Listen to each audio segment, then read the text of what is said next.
আল্লাহকে তুই ভালোবাসিস? কেন বাসবো না, অবশ্যই ভালোবাসি।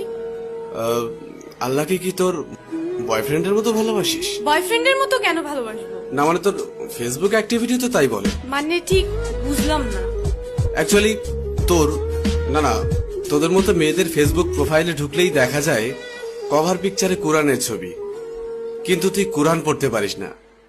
প্রোফাইল পিকচারে মক্কা শরীফের ছবি, কিন্তু তুই যেটা আপলোড করার যোগ্যতাই রাখিস না। এখানে যোগ্যতার কি হলো? অনেক কিছু।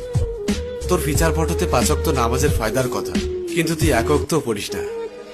আর একটু নিচে নামলেই দেখা যায় তোর টলটনে রলমলে সুন্দর শরীরের সব পাট পাট ছবি। এই ফাইজলামের বাড়ি কোথায়? এটা কি ইসলামের অবমাননা নয়? দেখ, তোর মুখে কি আল্লাহর নামটা মানায়? তাহলে আমি কার নাম নিব? আমি মুসলিম, আমি তো আল্লাহ নামই নিব। না, তুই বা তোরা মুসলিম না। এই যে বললাম, শুধুমাত্র এদেশে মুসলিম বেশি তাই তোরা মুসলিম পরিচয় দিস। অ্যাকচুয়ালি তোদের নিজেদের তৈরি করা খোদা আছে, যে খোদা তোদেরকে স্বাধীনভাবে উল্টাপাল্টা করে চলতে আর ফাউল ভাবে পোশাক পরতে বলেছে। আমি শাড়ি হিজাব এগুলি কি পরি না, নাকি সেদিন তোর চোখে সমস্যা থাকে? হিজাব পরা পিক আপলোড করে লিখিস অনেকদিন পর হিজাব। বাহ, একদিন হিজাব পরে তুই উদ্ধার করে দিয়েছিস। একদিন বোরকা পরে ফেসবুকে স্ট্যাটাস দিস কেউ একজন পড়তে বলেছিল।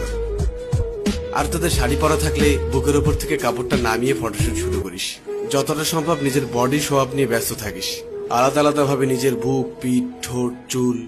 আর তোর মুখের দিকটা ছবিতে ঠিক মতো আসুক আর না আসুক, বুকের মাপটা ঠিকই আসে। এটা কি আল্লাহকে অপমান করা নয়? তুই নিজেকে নিজের স্বাধীনতার আদলে শরীরকে প্রোডাক্ট বানিয়ে ফেলেছিস। নোংরা সিনেমার থেকেও নোংরা তোদের চলাফেরা। এবার বুকে হাত দিয়ে বল, আল্লাহকে তুই অপমান করছিস না? বিশেষ দিনে তোর বয়ফ্রেন্ডের ক্যাপাসিটি থাক আর না থাক, তোর সাথে ম্যাচিং করে পোশাক না পরলে তোর সম্মান থাকে না। তবে একটা চমৎকার বিষয় হলো, সারাদিন তোর ডিমান্ড থাকলেও দিন শেষে বিয়ের জন্য সব ছেলে একটা ভালো মেয়ে খুঁজবে। আর তুই তো নিজেকে খারাপ বলতেই স্বাচ্ছন্দ্য বোধ করিস। তোর ফেসবুক প্রোফাইলে কি লেখা থাকে? I M a bad girl with lot of bad habits. এটা কি ইসলামকে অপমান করা নয়? যার লাইফে যাবি তার লাইফটা তো পুরা। আচ্ছা বাদ দে, খাতাটা কই?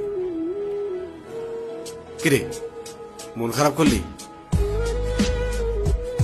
রিমা, একবার ভাব, তোর এই সুন্দর চেহারার সাথে যদি 10টা ভালো গুণ যুক্ত হয় তবে কতই না ভালো হবে। এই দেখ, এই চামড়ার সৌন্দর্য খুবই সীমিত। একটু কড়া কথা বলি, তোদের মতো মেয়েদেরকে ভালোবেসে শরীর পাওয়া যাবে।